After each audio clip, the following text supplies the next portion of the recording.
Naisumite na ang pangalawang apela ng pamahalaan para sa judicial review ng kaso ni Mary Jane Veloso na nasa death row sa Indonesia. Ito ang balita ni Darlene Basingan.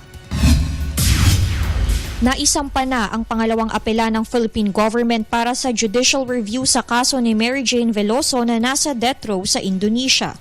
The argument in the second appeal is that Mary Jane was a victim of human trafficking. Whatever we do now will not lead to a reopening of the case. It will just be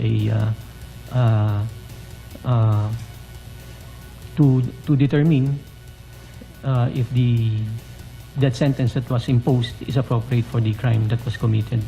Kaninang umaga ay nagsagawa ng kilos protesta sa harap ng Indonesian Embassy ang mga supporter at ilang kaanak ni Mary Jane upang ipanawagan na huwag ituloy ang death sentence sa convicted Filipina.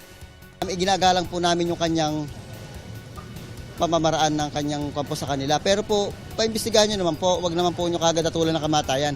Sa ngayon ay wala pang isinusumiteng notice of execution kay Mary Jane. Kaya naman umaasang pamahalaan na hindi muna itutuloy ng Indonesia ang execution kay Mary Jane at pag-aralan muna ang apela ng Pilipinas. Una nang sinabi ng Indonesia na hindi muna nito itutuloy ang execution hanggat di natatapos ang pagre-review sa mga apela ng mga nasa death row. Tutulak ngayong gabi patungong Indonesia ang kapatid at live-in partner ni Mary Jane. Sagot naman ni Jose Sabaticos ukol sa umano'y mabagal na pag-aksyon ng pamahalaan sa kaso ni Mary Jane. Well, mula pa lang nung nagsimula yung case, no, nung starting nung arrest niya 5 years ago, nakatutok naman ang embassy dyan, no? Dagdag pa ni Jose, nagsampa na rin ang kasong human trafficking, estafa at illegal recruitment sa umano'y nagpahamak kay Mary Jane.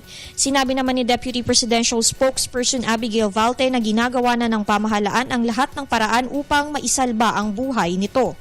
Lahat po tayo, nasa gobyerno man o nasa pribadong sektor, ay umaasang magiging maganda pa rin po ang magiging resulta dito sa kaso ni Mary Jane. Samantala, sa pamamagitan ni Vice President Jejomar Binay ay naipaabot na ng Pilipinas ang humanitarian appeal nito sa gobyerno ng Indonesia para kay Mary Jane.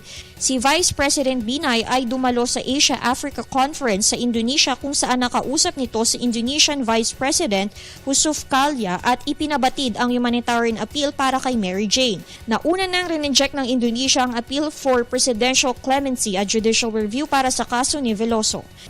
I had always reiterated to all the officials that I had talked to that we give the highest regard to the Indonesian government in its adherence to the rule of law and in its judicial process.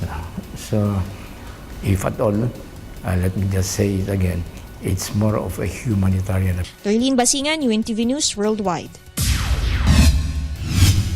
Pinabulaanan ng Armed Forces of the Philippines o AFP ang umano'y ginawang pagpapaputok ng Chinese warship sa isang Philippine Air Force aircraft sa West Philippine Sea kamakailan. Ito ang balita ni Joan Nano.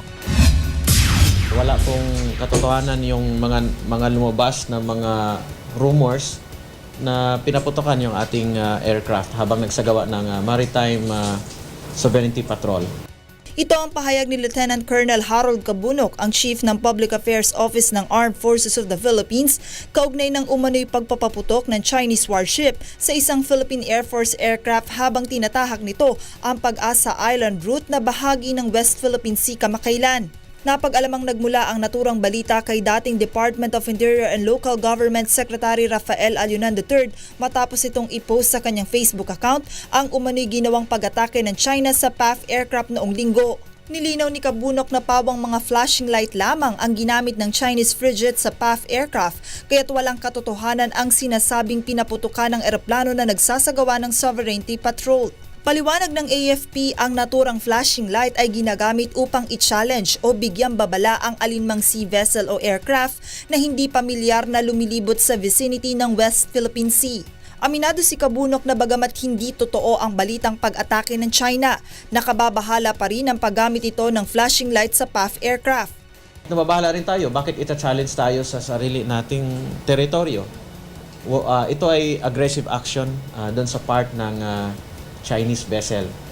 Sakaling magpatuloy ang aggressive movement na ipinakikita ng China sa pinag-aagawang teritoryo, nangangamba ang AFP dahil posible rin itong makaapekto sa freedom of navigation ng militar sa lugar. Kakaproblema tayo, lalo na ang AFP dahil yung mga troops natin na naka-station sa mga isla ay mahirapan tayong i-resupply kung haharangin ng mga Chinese vessel. Nanindigan naman ng Armed Forces of the Philippines na alinsunod sa nilagdaang Declaration of Conduct ng ASEAN at China, hindi gaganti ang puwersa ng militar ng anumang aggressive action laban sa China, kaugnay pa rin ang pinag-aagawang teritoryo sa West Philippine Sea. John Nano, UNTV News, Worldwide.